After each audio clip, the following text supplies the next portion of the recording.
জিনিসও ভালো, দামও কম। সেই বাজার হচ্ছে জামাত ইসলামী আজকে উদ্বোধন করলো এই এলাকায়। এটা চলতে থাকবে ইনশাআল্লাহ। রাজনীতি মানুষের জন্য, কিন্তু এই কথাটা শুনতে যত সুন্দর, রাজনৈতিক দলের কর্মে এই সৌন্দর্যের প্রকাশ আমরা দেখি না। আজকে বাংলাদেশে কোন একটা সার্ভে টিম যদি যারা এগুলো নিয়ে বিশ্লেষণ করেন, গবেষণাধর্মী কাজ করেন, তাদের কাছে আমার একটা অনুরোধ থাকবে যে আপনারা প্রধান প্রধান রাজনৈতিক দলগুলোর বিগত 5 বছরের আমল একটু পর্যালোচনায় আনেন। গত 5 বছরে মানুষ মানুষের জন্য, জনগণের জন্য রাজনীতি, রাজনৈতিক দল জনগণের জন্য কি করেছেন, সমাজকে সংগঠিত করার জন্য, সুগঠিত করার জন্য রাজনৈতিক দল তার দলীয় তহবিল থেকে কয় টাকা ব্যয় করেছেন। আমরা জামাত ইসলামের পক্ষ থেকে আমাদের দলীয় কর্মীদের দেওয়া যে বায়তুল মাল, সেই বায়তুল মালের টাকা দিয়ে যেমন আমরা অফিস ভাড়া দেই, প্রয়োজনীয় সাংগঠনিক কাজ করি, তেমনি জনগণের জন্য 40 থেকে 50% টাকা আমরা এই জনগণের কল্যাণে 12 মাস বিনিয়োগ করে থাকি। রাজনীতির কথা বলে জনগণকে ধোঁকা দিয়ে ক্ষমতায় গিয়ে জনগণের পকেট চুরি করে, টেন্ডারবাজি করে, চাঁদাবাজি করে জনজীবনের নাবিশ্বাস তুলবেন, জনগণকে ভীত বিহ্বল অবস্থায় দিন যাপন করতে বাধ্য করবেন। এই ধরনের তথাকথিত রাজনীতি বাংলাদেশে আর চলবে না। বাংলাদেশের 24-এর সেই অভ্যুত্থানের মধ্য দিয়ে টোটাল রাজনীতিকে বাংলাদেশে পাল্টাতে হবে, এটা আমাদের ছাত্র সমাজ জানান দিয়েছে। ছাত্র সমাজ পরিষ্কার বলে দিয়েছে বাংলাদেশে আর বৈষম্য চলবে না। আমার ছোট্ট ক্ষুদ্র ব্যবসায়ী তার ফলমূল নিয়ে, শাক সবজি নিয়ে সে একটু এই আইল্যান্ডে বসে, রাস্তার ধারে বসে সে একটু বিক্রি করে তার উপার্জন করে পরিবার চালাবে। সেখানে দফায় দফায় এই নেতাকে চাঁদা দিতে হবে, সেই নেতাকে চাঁদা দিতে হবে। এইসব কুলাঙ্গার নেতাদের কবর বাংলার মাটিতে রচনা করব। আমার একজন ক্ষুদ্র ব্যবসায়ীর গায়ে চাঁদার নামে কেউ যদি আঙ্গুল উঁচু করে, তার আঙ্গুল ব্যঙ্গে চোরমার করে দিবে জনগণ। এই দেশে আর কোন চাঁদাবাজি চলবে না, টেন্ডারবাজি চলবে না, এই দেশে সন্ত্রাস আর চলবে না। এই দেশে রাজনীতি করতে হলে সেবক হয়ে রাজনীতি করতে হবে।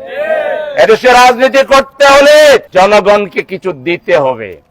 খালি নিজেদের পকেট গরম করবেন, আপনারা সুন্দর সুন্দর জামা কাপড় পরবেন, আপনারা বড় বড় মাছ খাবেন, আপনারা আপনাদের বেগমদের জন্য বিদেশে বাড়ি বানাবেন, গাড়ি একটার জায়গায় 5টা করবেন। রাজনৈতিক দলের নেতাদের কার কি এখন আছে আর ক্ষমতায় যাওয়ার পরে কি হয়েছে, এগুলো হিসাব জনগণকে নিতে হবে। আপনারা খেয়াল রাখবেন, যারা নেতা তারা ভোট পাওয়ার আগে তাদের কয়টা গাড়ি, কয়টা বাড়ি, কয় টাকার মাছ কিনতে পারে, আর ভোট নিয়ে নেতা হয়ে সে কি করে। সুতরাং অতীত ইতিহাস পর্যালোচনা না করে আগামী দিনে যে নির্বাচন আসবে, কাউন্সিলর হোক, মেয়র হোক, এমপি হোক, কোন নির্বাচনে পা থেকে মাথা পর্যন্ত এবং গোষ্ঠী সুদ্ধা পর্যালোচনা না করে একটা ভোট এদেশের জনগণ কাউকে দেবে না। এজন্য ভোট পেতে হলে জনগণের সেবক হতে হবে। সুতরাং আগামী দিনের বাংলাদেশকে যদি পরিবর্তন করতে হয়, তাহলে একটি দায়িত্বশীল রাজনৈতিক, সাহসী রাজনৈতিক দল, যাকে বুলেট দিয়ে, বোমা দিয়ে, যাকে ফাঁসির মঞ্চে নিয়েও যে রাজনৈতিক দলকে আল্লাহর ইচ্ছায় এই অপশক্তি দমাতে পারেনি, আগামী দিনের বাংলাদেশের চাবিকাঠি এই রাজনৈতিক দলের হাতে আসলে ইনশাআল্লাহ জাতি মুক্তি পাবে। আপনাদেরকে ধন্যবাদ জানাই। আজকে নিত্য প্রয়োজনীয় এই যে বাজার, ন্যায্য মূল্যের বাজার, টিভিতে স্লোগান দেয়, বিজ্ঞাপনে বলে জিনিস যেটা ভালো দাম তার বেশি। আমরা বলবো জিনিসও ভালো, দামও কম। সেই বাজার হচ্ছে জামাত ইসলামী আজকে উদ্বোধন করলো এই এলাকায়। এটা চলতে থাকবে ইনশাআল্লাহ, এবং এটা গোটা সিটি জুড়ে।